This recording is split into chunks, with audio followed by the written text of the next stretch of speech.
warahmatullahi wabarakatuh. Alhamdulillah, wassalatu wassalamu ala rasulillah, al-qaim bihuquqillah, Sayyidina Muhammad ibn Abdillah, wa ala alihi wa ashabihi wa man walah, amma ba'd. Yang saya muliakan dan yang saya cintai, Datin Sri Zubaidah binti Abdullah, yang saya muliakan Dato' Hajah Zaleha, yang berbahagia Datin Hamizah,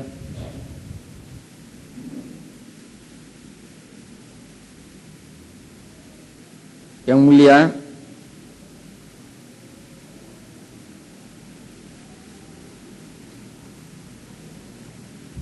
Ketua Pengurusi LKPI Azizah, yang saya cintai dan yang saya muliakan, para dato dan para datin, hadirin dan hadirat yang sama-sama berbahagia. Tulisannya ini kurang begitu bisa dibaca.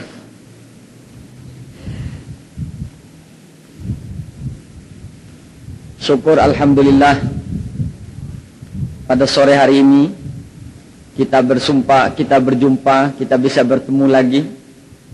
Dan saya masih ingat waktu bulan Februari saya datang ke negeri ini. Saya melihat wajah-wajah ini, masih saya ingat. Dan ada juga yang tambah.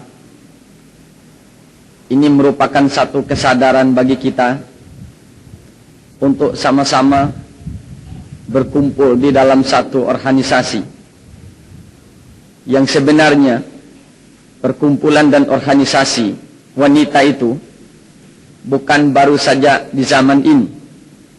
Memang sudah dulu di zaman Siti Aisyah, karena Sayyidatina Aisyah memimpin satu organisasi di zaman Nabi SAW.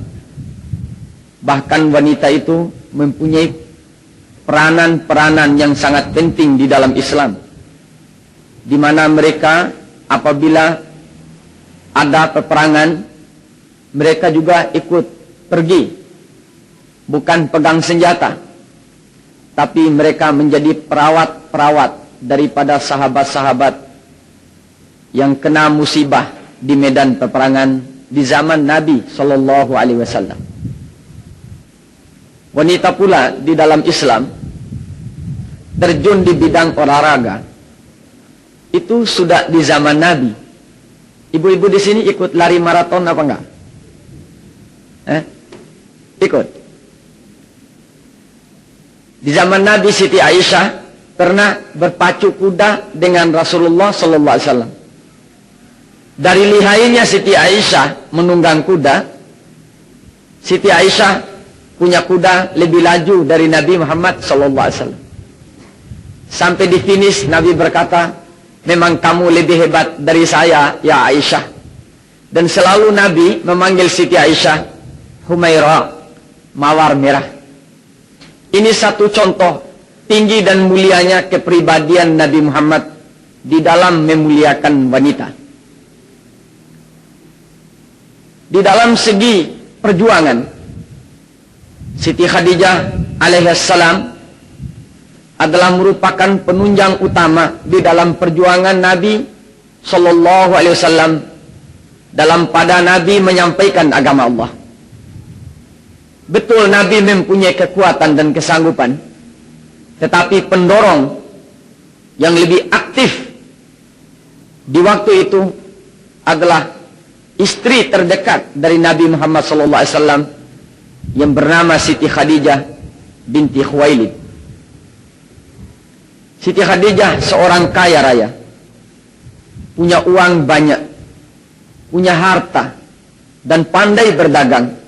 Bahkan Nabi pernah membawa barang dagangan Siti Khadijah.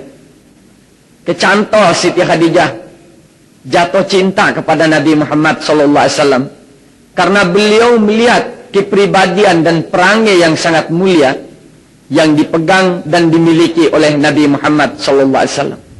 Kenapa tidak? Rasulullah SAW mempunyai sifat in khusima yasmutu wa la yujawib. Beliau kalau diajak bercecok, beliau diam, tidak menjawab sepatah kata. Ini salah satu contoh kepribadian yang mulia yang dimiliki oleh Nabi Muhammad SAW. Sehingga Nabi menjadi manusia yang terpuji di sisi Allah, bukan karena ibadatnya yang banyak. Pernah Siti Aisyah menangis ketika melihat Nabi di tengah malam berdiri sembahyang sampai bengkak kakinya, bahkan keluar darah dari kaki Nabi. Siti Aisyah bertanya, kenapa engkau berbuat demikian ya Rasulullah? Dijawab oleh Nabi Muhammad, afala akunu abdan syakura. Kenapa aku tidak mau menjadi hamba yang bersyukur untuk membalas budi baik Allah Ta'ala terhadap diri saya? Namun, bukan ini yang menjadi pujian Allah untuk Nabi Muhammad SAW. Tapi Nabi Muhammad dipuji oleh Allah karena selalu senyum Nabi itu. Tidak pernah merengut. Pernah sekali merengut, seumur hidup mungkin merengut ada satu kali itu. Ketika datang seorang buta, waktu Nabi duduk dengan pemuka-pemuka Quraisy, ketika Nabi membentangkan tentang Islam di depan kafir-kafir Quraisy, dan Nabi sangat besar hati supaya kafir-kafir Quraisy, pemuka-pemuka Quraisy ini masuk Islam. Tahu-tahu datang seorang buta yang bernama Ummi Maktum. Dia bersalam kepada Nabi. Kemudian dengan suara yang lantang, dia bertanya kepada Nabi Muhammad, mal Islam ya Muhammad? Apa itu Islam wahai Muhammad? Nabi di waktu itu ketika melihat datang orang yang bertanya, datang satu orang dengan lantang suara, sedang Nabi duduk dengan pemuka-pemuka pembesar kafir Quraisy, Nabi langsung berubah mukanya dan sedikit merengut, ditegur oleh Allah Subhanahu wa taala. Abasa wa tawalla an ja'ahul a'ma. Kata Allah Ta'ala, Muhammad, kenapa mesti kau merengut? Karena datang orang buta dan miskin itu di hadapan kamu. Ibu-ibu tiap hari merengut. Untung tidak ada Jibril datang. Barangkali kalau ada Jibril datang, tiap hari pula kita ditegur oleh Allah Subhanahu wa taala. Tapi bukan ibu-ibu di sini. Ibu-ibu di sini tidak ada merengut. Saya lihat senyum semua dari tadi dengan lincahnya menyambut tamu, dengan rahatnya. Belum lagi datang pesara sudah duduk datang. Ini menunjukkan kepribadian yang mulia. Kepribadian yang mulia inilah yang menjadi pujian Allah Ta'ala pada diri pribadi Nabi Muhammad SAW. Sampai Allah Ta'ala berfirman, wa innaka la'ala khuluqin azim. Muhammad, sungguh kamu adalah orang yang sangat tinggi dan mulia di dalam berbudi pekerti, di dalam kau jalankan tugas hidup di bumi ini. Sifat pribadi Nabi tadi, apa yang saya katakan, in khusima yasmutu wa la yujawib. Kalau diajak bercecok, tidak pernah beliau menjawab apa yang menjadi ajakan pembicaraan atau cecokan itu.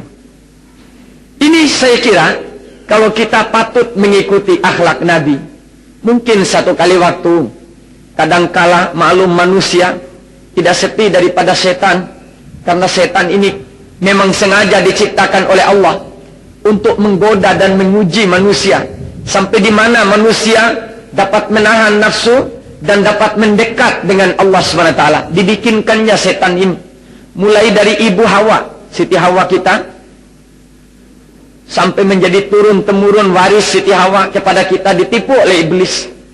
Ketika Siti Hawa diperintah oleh Allah Ta'ala dengan Nabi Allah Adam masuk ke dalam surga Allah, wa idh qulna dukhulu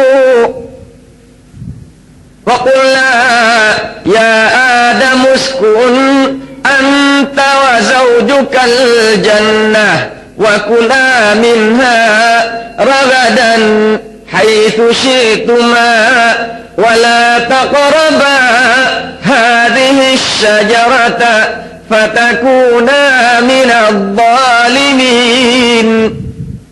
Adam, masuk bersama istrimu di dalam surgaku, makan apa yang kau kehendaki, berjalanlah kau menyusuri surga ini, semua nikmat boleh kau ambil, asal jangan dekat dengan pohon dadah itu. Jadi dulu yang dilarang oleh Allah, ganja, dadah di dalam surga untuk Nabi Adam dan Siti Hawa. Dulu dadah atau ganja ini, karena sajarah, banyak ulama-ulama memberikan penterjemahan buah khuldi. Kenapa mesti diterjemahkan buah khuldi, sedangkan Tuhan berkata pohon? Jadi pohon dadah itu mungkin, pohon ganja yang dilarang oleh Allah Ta'ala itu. Sekarang nasib baik kita kalau makan dadah hanya berubah akal, jadi orang sinting. Kalau sudah makan ganja, makan morfin, pulang ke rumah, istri cantik-cantik, menjadi bebenjol-benjol, dia punya muka, itu masih untung. Tapi kalau dulu Siti Hawa, waktu datang iblis menipu dia, Hawa, kau makan ini pohon, supaya kamu bisa tetap tinggal di dalam surga. Tahu-tahu dilarang oleh Allah, supaya kau tidak boleh tetap di dalam, supaya kau kalau makan bakal tetap di dalam surga. Dibalik oleh iblis. Dan iblis memang suka menipu manusia, sesuatu yang berbalik. Contoh kita kalau hidup, pulang suami, pulang dari kantor, tanggal akhir, tanggal berapa kalau terima gaji di sini? Tanggal 30, cepat. Di mana-mana tanggal 1 kok, di sini tanggal 30. Tanggal 30. Waduh, untung kita 1 hari. Kalau sudah pulang suami tanggal 30, bawa uang gaji di dalam kantong, ibu periksa. Oh, berapa gajinya Pak?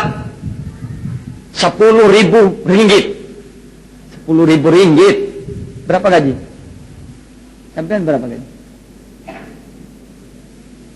Tidak gaji. Tidak ada gaji. Gaji dari Allah Subhanahu wa Ta'ala. Pulang bawa uang 10.000 ringgit. Melihat uang 10.000 ringgit, memang uang ini bikin mata manusia bisa terbalik. Yang kadang-kadang hitam tetap ada di depan, tahu-tahu hilang hitamnya kalau lihat uang manusia di dunia ini. Karena uang separuh daripada setan. Justru itu kita kalau diberi rizki oleh Allah, segera kita bersyukur kepada Allah. Makanya Allah Ta'ala berfirman di dalam Al-Quran, wa in ta'uddu ni'matallahi la tuhsuha la in syakartum la azidannakum wa la in kafartum inna adabi lasyadid. Kalau kau dapat nikmat, segera kau bersyukur kepada Allah, supaya Allah Ta'ala menambah akan nikmat-nikmat yang telah diberi itu. Jangan mata hitam terbalik. Lihat uang, segera bersujud kepada Allah, syukur kepada Allah. Kita doakan negara ini supaya bertambah mulia, bertambah maju, bertambah lagi kepercayaan untuk diberi rezeki oleh Allah Subhanahu wa Ta'ala. Kalau kita bekerja pada majikan, kita mendoakan majikan kita supaya ditambah pula rezeki oleh Allah. Dengan perbuatan-perbuatan yang demikian ini, akan Allah Ta'ala menambah rezeki kita insya Allah. Lihat uang, sujud syukur kepada Allah. Lalu memberitahu suami, Pak, Mas, uang ini Mas saja yang simpan, karena saya terlalu banyak kebutuhan. Kebutuhan apa, Bu? Banyak, tidak sedikit. Karena memang kebutuhan yang terbanyak kaum ibu. Yang tidak dibutuhkan laki-laki, semua dibutuhkan kaum wanita. Paling bapak itu butuhnya sepatu, baju, celana, kopiah, sejadah, makan yang enak. Ya enggak, Pak? Lebih dari itu tidak, toh? Tapi kalau ibu, baju, celana, sewe, rok, liunting, anting, pupur, lipstik, celak, korek telinga, macam-macam semua kebutuhan wanita. Lain daripada ciprit perlu juga bagi wanita. Banyak kebutuhan. Kalau begitu Pak, Mas, uang ini ditabanaskan saja, disimpan di bank baik-baik. Kapan saya butuh, baru saya minta sama Bapak. Saya kira ini istri yang paling baik. Tapi kalau pulang gaji, mana gajinya? Belum lagi ditanya, sudah dirobek-robek dia punya kantong. Bapaknya pula kebetulan orang yang tekanan darah tinggi. Bukan kau punya gaji, ini gajinya aku. Terjadi bentrok di dalam rumah. Pupurku belum dibeli, lipstikku belum dibeli, liontingku perlu dikasih besar. Itu sudah beli berlian, aku belum ada. Bececok soal urusan dunia. Ini yang membawa kehancuran di dalam rumah tangga. Siti Hawa dengan Nabi Adam. Ketika Siti Hawa ditipu oleh iblis, memang iblis tidak bisa kita hindari. Kecuali kapan kita banyak beribadat kepada Allah. Jangan macam manusia biasa seperti saya dan ibu-ibu dan bapak-bapak yang hadir di sini. Sayyidina Syekh Abdul Qadir Al-Jailani, seorang yang tidak tidur semalam sentuh, hanya sujud dan berzikir kepada Allah. Di waktu dia beribadat kepada Allah, datang satu nur yang begitu besar. Si nur ini berkata, "Ya Abdul Qadir, ana rabbuk, aku ini Tuhanmu," kata si nur itu. Cahaya, mungkin saya akan langsung percaya bahwa ini cahaya benar, dia adalah Tuhan. Tetapi Abdul Qadir Al-Jailani, seorang yang banyak ibadat kepada Allah, ketika nur itu berkata, "Ya Abdul Qadir, ana rabbuk, aku ini Tuhanmu, abahtulaka kulla syai', aku sudah memperbolehkan kau untuk berbuat apa saja, tidak usah lagi sembahyang sekarang, sudah aku terima semua sembahyang kamu." Berpikir Abdul Qadir Al-Jailani, tidak mungkin Tuhan menyelesaikan urusan hambanya untuk beribadat dengan dia selagi hambanya masih hidup. Nabi Muhammad saja dia beribadat sampai dia mati baru selesai. Kenapa aku hanya Abdul Qadir Al-Jailani diperintah untuk selesai ibadat hari ini? Tongkatnya diambil, dipukulnya, cahaya itu berubah menjadi api dan asap, terbakar, dia hilang lenyap. Ini tanda bahwa dia adalah iblis, setan yang mengganggu manusia. Tapi mungkin kalau kita akan terpesona, mungkin kita akan terganggu, mungkin akan kita tertipu dengan sesuatu itu. Jangan soal yang demikian, dengan dunia saja kita tertipu. Kalau kita pergi hadir pengantin, biasa ini, wah, untung ibu-ibu di sini hidungnya pesek-pesek. Kalau di negeri Arab hidungnya panjang-panjang. Kadang-kadang kalau baku cium, berpindah dari sini ke sini, bisa kecantol dia punya hidung. Kalau sudah duduk di dekat pengantin, baku cium-cium, minyak harum apa yang dipakainya ini? Bercium lagi sebelah, oh, Charlie. Manusia, saya kira, kalau tidak pandai mengikuti akhlak Nabi, bisa rusak setiap waktu. Jangan kaki tangannya yang berbuat dosa, hidung juga bisa ikut berbuat dosa. Karena sudah menjadi fitnah hidungnya, mencium kepingin tahu urusan orang lain.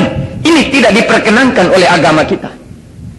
Kenapa kita hanya tahu kuping saja yang bisa berdosa? Kalau mendengar orang lain memfitnah orang atau membicarakan hal orang lain, kenapa hidung yang mencium baunya orang tidak ikut berdosa? Karena itu juga sudah melakukan suatu perbuatan yang tidak diredoi oleh Allah Subhanahu wa ta'ala. Jadi Islam mengharap dan menginginkan umatnya itu menjadi manusia orsinil seperti ciptaan Allah semula. Dulu waktu kita dilahirkan oleh kita punya ibu, suci bersih, sehingga setiap orang melihat anak-anak itu senang karena dia tidak ada dosa, tidak ada noda.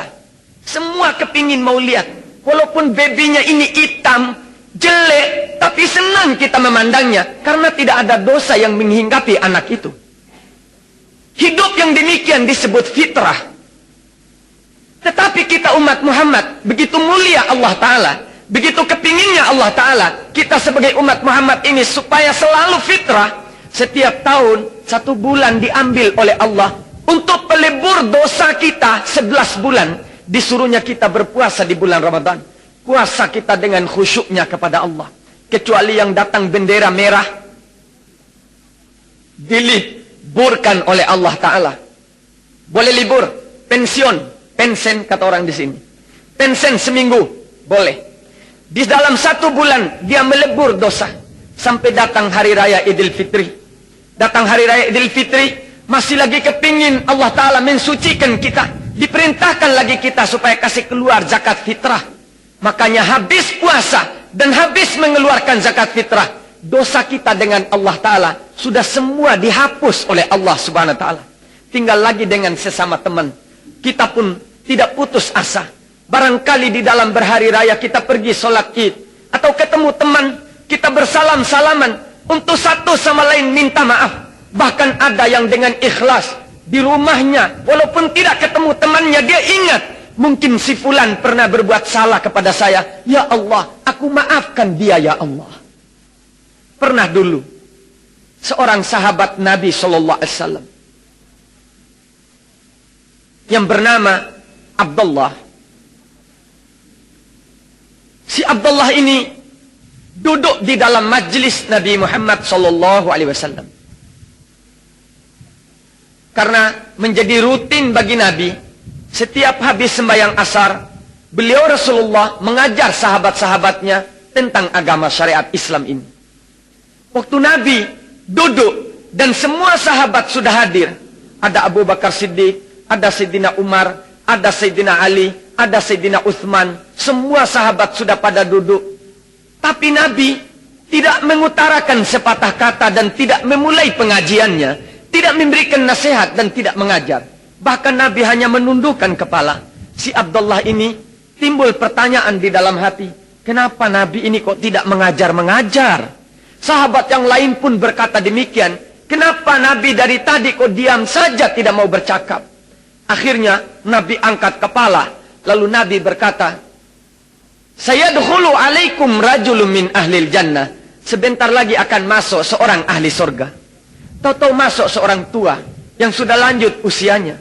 Dia masuk, dia duduk di akhir majelis. Sandalnya dilipat, dia duduk, baru Nabi mulai bercakap, baru Nabi mulai mengajar. Selesai Nabi mengajar, sahabat Abdullah melihat, rupanya orang tua itu yang dikatakan oleh Nabi ahli surga itu. Besok lagi terjadi demikian. Sudah duduk semua sahabat, Nabi duduk, tunduk lagi tidak mau mengajar. Baru Nabi berkata lagi, sebentar lagi akan masuk seorang ahli surga. Orang tua yang kemarin itu lagi yang masuk. Si Abdullah perhatikan orang tua ini lagi. Hari ketiga demikian, tidak tahan lagi si Abdullah. Akhirnya orang tua itu keluar selesai pengajian, diikuti oleh si Abdullah. Pergi ke rumahnya. Sampai di sana, rumahnya di tengah padang pasir. Gubuk kecil dia tinggal dengan anak istrinya. Di sana pun Abdullah berkata, "Assalamualaikum, wahai orang tua. Tolong aku diberi perlindungan, supaya boleh aku tinggal di sini, karena aku ada bececok dengan orang tuaku. Kalau aku pulang takut orang tuaku pukul aku. Tolong aku diberi kesempatan untuk tidur di sini." Kata si orang tua, "Silakan. Memang orang tua ini senang tamu, suka dengan tamu." Kata Nabi SAW, "Akrimid dhaif walau kana kafiran." Muliakan tamu, walaupun tamu itu tidak seagama dengan kamu. Mulia akhlak Nabi SAW. Bahkan pernah dicaci maki oleh si Yahudi karena punya utang Nabi Muhammad. Nabi berjanji besok akan bayar. Besok Nabi tidak diberi rizki oleh Allah. Lusa kata Nabi, lusa pun belum bisa bayar. Datang si Yahudi itu mencaci Nabi Muhammad. Tidak dijawab sepatah kata oleh Nabi. Malah Nabi hanya senyum simpul saja dengan si Yahudi itu. Mungkin besok kata Nabi, hari ketiga si Yahudi ini datang marah lagi. Tapi Nabi tidak menjawab sepatah kata. Pulang si Yahudi ini ke rumah. Berpikir dia, indah dan mulianya akhlak Muhammad. Aku caci maki, dia tidak menjawab. Hanya menjawab dengan senyumnya yang manis. Lebih baik aku ikut agama Muhammad saja, daripada aku memeluk agama selain agama Islam ini. Akibat ini dia memeluk agama Nabi Muhammad SAW. Betapa lagi kita hidup di dalam rumah tangga, seorang suami dan seorang istri. Kalau mungkin bapak marah, ibu senyum, kenapa? Apa ruginya kita memberikan senyum terhadap suami kita? Atau kalau ibu merengut atau bececok saja, atau cerewet, biasanya wanita cerewet. Biarkan dia cerewet, kasih senyum saja. Cerewetnya bu. Atau kalau dia sedang lagi merengut, kasihkan kaca. Apa kaca orang dulu? Cermin. Bu, lihat mukanya bu, cantiknya kalau sedang merengut. Atau ibu sendiri dengan kesadaran ambil cermin, lihat mukanya yang sedang merengut. Kalau cantik itu merengut terus, insya Allah akan kekal kita jodoh dunia akhirat. Tetapi kalau merengut itu jelek, dilihat di cermin, jangan diulang kembali. Dikhawatirkan bisa berantakan, cermin pun tidak akan memberikan kesan-kesan yang baik untuk kita. Jadi itu wahai ibu-ibu, kalau bapak yang merengut, kita yang senyum. Kalau ibu yang merengut, bapak yang senyum. Bila perlu, kalau bapak memang sering merengut tiap hari, gigit kupingnya, selesai urusannya. Tidak usah repot-repot. Tiup dia punya kuping. Insya Allah selamat kita di dalam rumah tangga. Karena ini barang yang halal. Kenapa mesti kita lari-lari jauh ikut iblis dan setan? Coba lihat Nabi Adam alaihissalam. Poin utama daripada pembicaraan saya. Waktu ditipu oleh iblis, Siti Hawa langsung makan ini pohon, daun, mungkin ganja waktu itu, mungkin morfin, mungkin dada, dimakan oleh Siti Hawa. Yang mulanya Siti Hawa cantik di dalam surga. Apabila Adam melihat Siti Hawa menjadi bayangan kalau dia pergi jauh. Tetapi setelah makan daun ini, berubah nasibnya Siti Hawa. Yang dulunya ramping bagus, akhirnya perutnya gendut. Kan tidak cantik kalau perempuan gendut. Jangan marah-marah kalau yang gendut. Gampang kalau obat gendut kita bisa senam. Bisa senam. Bila perlu tengah malam, Pak, perlu erat-erat supaya perut saya tidak gendut. Selesai. Jadi ramping kita insya Allah. Tidak ada repot. Perlu di dalam rumah tangga itu, kita hidup yang mesra. Kemesraan hidup ini yang membawa kekalnya rumah tangga kita. Kenapa mesti kita mau bertanding dengan suami kita atau mau bertanding dengan istri kita? Kita tunjukkan hidup mesra sebagaimana Rasulullah. Rasulullah kalau datang ke rumah bertanya kepada Siti Aisyah, "Ya Humairah, afi ta'am? Apa ada makanan sekarang ini Humairah?" Dijawab oleh Siti Aisyah, "Tidak ada makanan apa-apa ya Rasulullah." Nabi menjawab perkataan Siti Aisyah, takut tersinggung Siti Aisyah, takut sakit hati Siti Aisyah. Nabi menjawab, "Aku hari ini puasa wahai Siti Aisyah." Saya sering kali terjadi, karena saya sering dan suka makan garam. Tahu garam bu? Garam. Bisa terjadi bercecok di dalam rumah tangga kalau soal garam. Makan senyap, tidak ada garamnya, tidak enak. Karena saya malu kalau minta garam sama istri saya, takut dia pula tersinggung. Saya berkata, mahal garam ini hari di pasar naik harganya, fakturnya naik. Istri saya langsung lari ke dapur. "Oh, nakal kau. Memang garam saya tidak kasih, lupa tadi." Oh, tambah intim kita di dalam rumah tangga. Kalau dia sakit perut, saya tidak pergi ke dokter. Betul bu, saya tidak pergi urut dia ke tabib. Saya lihat, saya jilat-jilat dia punya pusat. "Wah, sembuh saya," katanya dia. Kenapa mesti repot? Banyak persoalan rumah tangga yang bisa diselesaikan dengan sebaik-baiknya, yang membawa intimnya kita di dalam rumah tangga. Perbuatan-perbuatan yang demikian ini, kalau suami pergi jauh, seandainya dia di tengah jalan atau di hotel dia tidur, ada telepon kring kring kring, "Halo." Dia waktu angkat telepon dan mendengar suara halo, mungkin dia ingat, "Waduh, istriku pernah gigit aku punya kuping. Lebih baik istriku daripada yang halo ini. Aku tidak butuh sama kamu." Cepat-cepat dia mau pulang ke rumahnya. Karena ada perbuatan baik yang dia ingat di dalam rumah tangga selagi dia hidup bersama istrinya. Tetapi kalau di dalam rumah, soal yang kecil-kecil saja, "Pulangkan aku ke rumah bapakku." Suami pergi tidur di hotel, "Halo, wah ini rupanya lebih hebat, lebih bagus dari istri saya. Istriku pernah minta pulang ke rumah orang tuanya. Terbayang-bayang perbuatan kita yang jelek, yang membawa dia akibat itu, lalu dia berbuat dosa kepada Allah SWT. Kenapa kita diperintah untuk menikah dan kawin di dalam Islam? Islam memberikan satu pedoman, supaya kawin, agar dapat menjaga kamu daripada perbuatan dosa. Itu tujuan Allah Subhanahu wa Ta'ala. Bagaimana supaya kita tidak bisa berbuat dosa? Semuanya itu ada sebab. Sebab di dalam rumah tangga yang paling penting. Jadi di dalam kita setelah melebur dosa 1 bulan puasa, 1 bulan puasa, kemudian kita keluarkan zakat fitrah kita.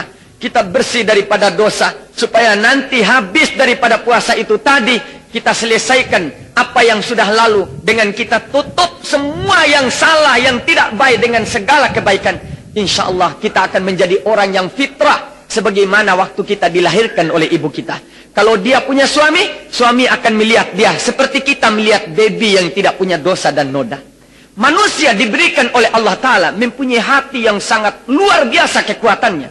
Kalau manusia itu punya dosa, atau suami melihat, atau suami itu merasa istri ini tidak baik dan sebagainya, mesti ada dosa yang dilakukan oleh istri itu.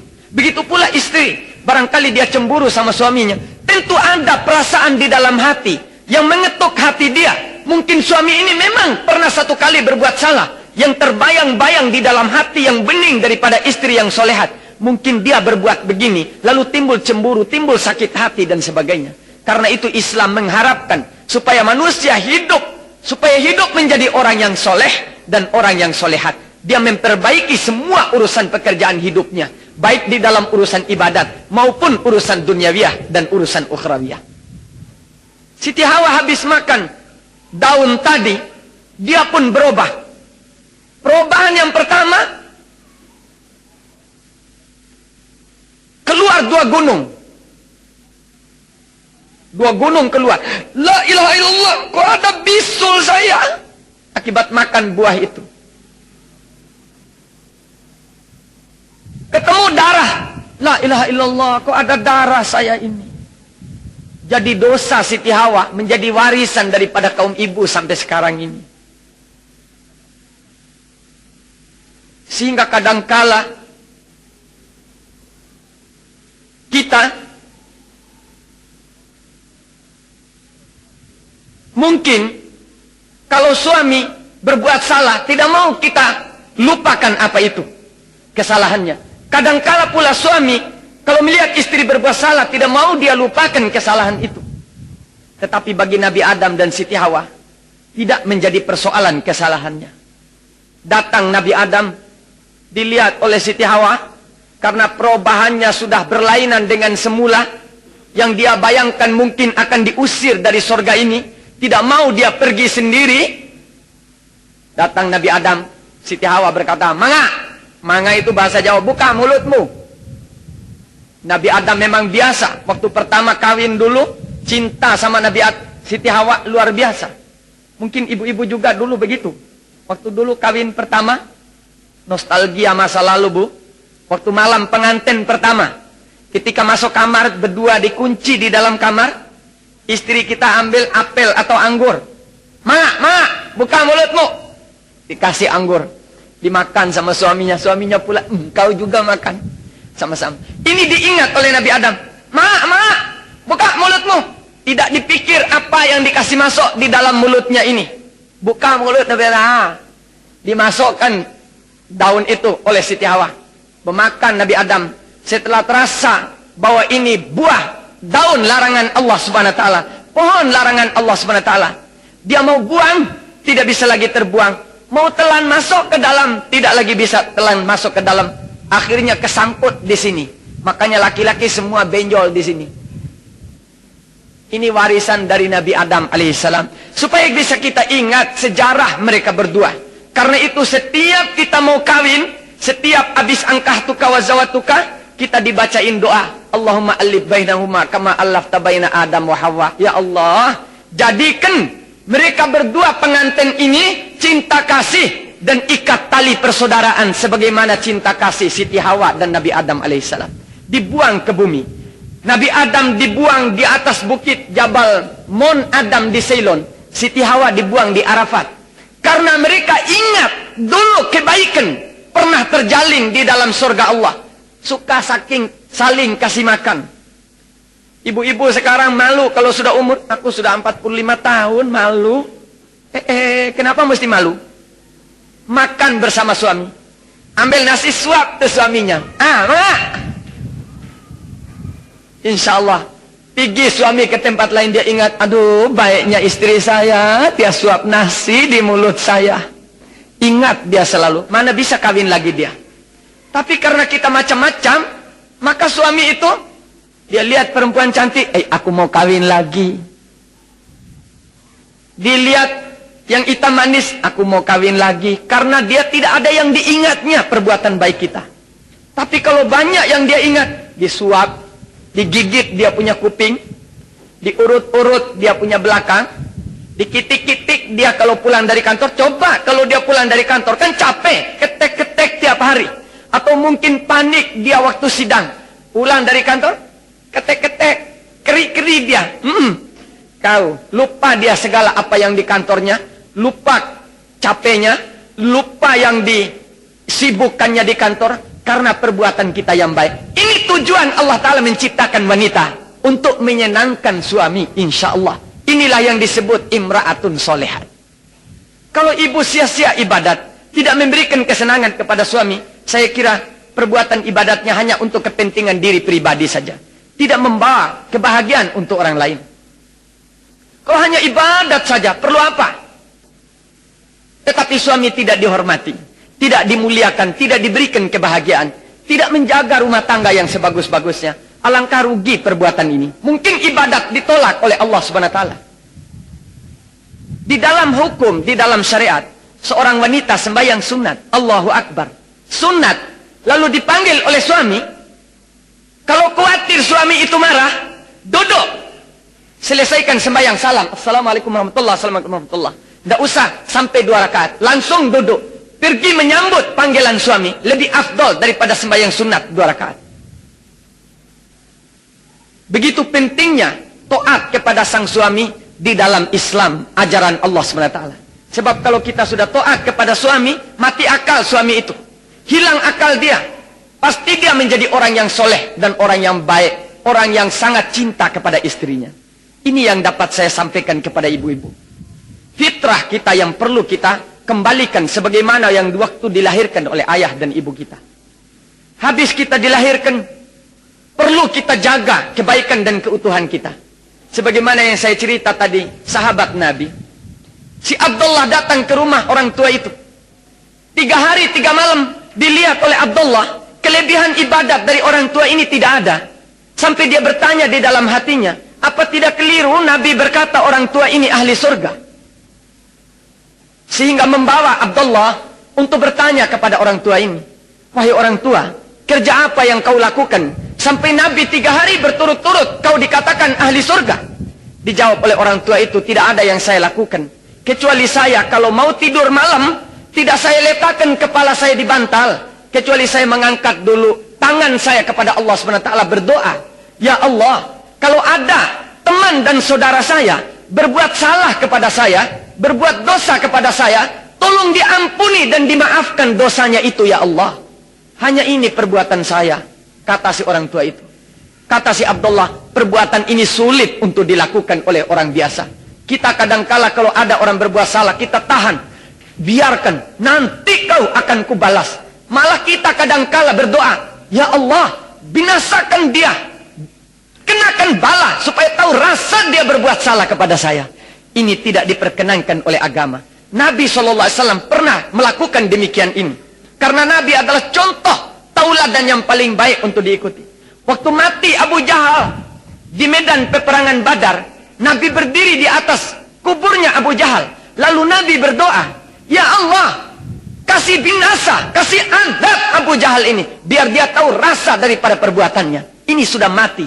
Datang Jibril alaihissalam, ya Muhammad, ya Rasulullah, jangan kau berdoa demikian. Doalah kau seperti ini. Allahumma hdina fi man hadait, wa afina fiman afait wa tawallana fiman tawallait wa barik lana fima a'tait wa qina syarra ma qadait. Doa ini ya Muhammad, jangan doa supaya orang binasa. Sehingga berubah Nabi punya perbuatan. Walaupun mereka melempar Nabi sampai luka kakinya, jangan dicaci. Lempar sampai luka, dipanah sampai patah giginya, sampai luka belikat-belikat Nabi. Nabi tetap berdoa, Allahumma hdi qaumi fa innahum la ya'lamun. Ya Allah, kasih petunjuk umat saya karena mereka belum tahu. Jadi kita harus menganggap bahwa orang yang berbuat salah kepada kita itu karena dia belum tahu. Makanya kita tidak perlu mendoakan dia binasa. Tidak perlu kita balas dengan caci dan maki. Cukup kita ikut perbuatan Nabi. Insya Allah kita akan diberi selamat dunia akhirat oleh Allah subhanahu wa ta'ala. Makanya Allah ta'ala berfirman di dalam Al-Quran. Wa anta'afu aqrabu littaqwa wa la tansawul fadla bainakum. Kalau kau suka dan pandai memberi maaf kepada orang yang berbuat salah kepada kamu, itu akan membawa kamu menjadi orang yang bertakwa kepada Allah subhanahu wa ta'ala. Abdullah pun bertanya, wahai orang tua, apalagi pekerjaanmu yang kau lakukan? Oh Abdullah, kalau aku berdagang, membeli satu barang, lalu saya lihat, apabila saya jual bisa dapat untung 10 dinar, saya tidak mengambil semua untung 10 dinar. Saya hanya ngambil untung 1 dinar. Saya niatkan supaya orang yang berdagang lagi, yang membeli lagi, yang menjual lagi barang dari saya itu bisa mendapat keuntungan lagi. Kata si Abdullah, ini berat untuk dilakukan. Jadi itulah ibu-ibu yang saya cintai, bapak-bapak yang saya cintai. Memang agama yang kita miliki ini satu-satunya agama pedoman, agama hidayat dari Allah. Kalau kita sedikit-sedikit yang kita dapat, kita amalkan, kita dekatkan diri kepada Allah untuk mendapatkan ridha Allah, insya Allah kita akan menjadi mulia. Itulah sebab Nabi Allah Adam ingat kepada Siti Hawa. Sudah jatuh di Mount Adam, dia teringat akan perbuatan Hawa. Dia cari itu Adam, Hawa. Dia berjalan kaki sampai ke Arafat, dia cari itu Hawa. Sampai di Arafat mereka berjumpa di atas bukit. Ibu-ibu yang sudah pergi haji, mau naik di atas bukit sembahyang sunat 2 rakaat. Apa niat sembahyang sunat di sana? Hanya usolli sunat rakaatain lillahi ta'ala. Bagi yang sudah kawin, niat supaya ya Allah jadikan aku ikut tauladan Adam. Yang perempuan berniat, ya Allah jadikan suami saya supaya seperti Adam cintanya kepada saya. Walaupun dia jauh di mana, dia tetap teringat kepada saya. Ini perlunya naik sembahyang sunat di atas Jabal Arafat 2 rakaat itu. Bukan hanya sekedar sunat 2 rakaat saja. Harus punya niat. Karena niat yang baik, itulah kita akan mendapat apa yang menjadi niatan kita. Kalau kita tidak punya niat, hanya sembahyang, hanya dapat pahala sunat sembahyang 2 rakaat. Tapi kalau kita niat, apa yang kita niatkan, itu yang menjadi balasan Allah subhanahu wa ta'ala. Makanya saya di dalam majelis yang mulia ini, sangat mengharap kepada ibu-ibu yang saya cintai, supaya pandai-pandailah di dalam kita berumah tangga. Sebab hidup di alam akhir ini banyak tipu daya yang sangat lebih hebat daripada orang dulu-dulu. Kadangkala saya lihat tamu-tamu saya, ibu datang menangis, meneteskan air mata. Kadang-kadang ada yang tidak mengungkapkan, tidak bisa mengungkapkan kata. Hanya dengan kesedihan. Saya pun terasa. Lalu saya berkata, mungkin suaminya kawin lagi ya? Iya, Pak, kawin lagi suami saya. Kawin lagi. Kenapa? Karena saya lihat setiap wanita kalau suaminya kawin lagi, tambah nggak keruan-keruan, tambah nggak mau pupur-pupur, nggak mau bikin cantik-cantik lagi dia punya muka, nggak mau pakai lipstick lagi, bibirnya pucat lesi. Si suami tambah lihat, tambah nggak senang sama istrinya yang tua. Ini akibatnya. Maka suami tambah senang sama yang muda. Karena yang muda itu tambah aksi. Oh, tiap hari dia berlipstick, bercelak-celak dia. Tambah lagi bermerah-merah naik di sini. Seperti burung kakak tua. Kadang-kadang rambutnya kasih naik lagi. Suami pulang, Masya Allah istri muda saya ini hebat. Sehingga istri tua berkata, iya, dia pantas suami saya jadi gila. Karena dia kasih makan macam-macam. Dituduhnya kasih makan macam-macam. Dia pandai berdukun. banyak asma yang dia baca. Bukan asma, tidak perlu asma orang laki-laki. Tidak perlu kasih makan apa-apa. Kalau kita kasih makan lipstik, sudah seumur hidup dia tidak lupa sama kita. Kan enak lipstik itu. Datang dia, Kalau dia mau pergi kantor, bila ceplok di sini, ketemu bibir. Dia di tengah jalan ditegur sama mau ditegur, sudah ada yang punya ini. Itu bu, jangan khawatir, insya Allah. Tidak perlu kita pergi dukun-dukun, tidak perlu kasih makan macam-macam, tidak perlu kasih sihir, tidak perlu. Sihir wanita paling hebat, tidak perlu baca-baca. Cuma cukup doa Yusuf saja. Bismillahirrahmanirrahim. Hasya lillah, ma hadza basyara, in hadza illa malakum karim. Bismillahirrahmanirrahim. Hasya lillah, ma hadza basyara, in hadza illa malakum karim. Celak lagi. Bismillahirrahmanirrahim. Hasya lillah, ma hadza basyara, in hadza illa malakum karim. Tambah lagi bulu mata. Bismillahirrahmanirrahim. Masyaallah, ma hadza basyara, in hadza illa malakun karim. Pulang suami lihat, bulu matanya hebat, saya punya istri ya. Karena orang laki ini bodoh, Bu. Lihat, sehingga membawa anak keturunan kita menjadi anak-anak yang soleh.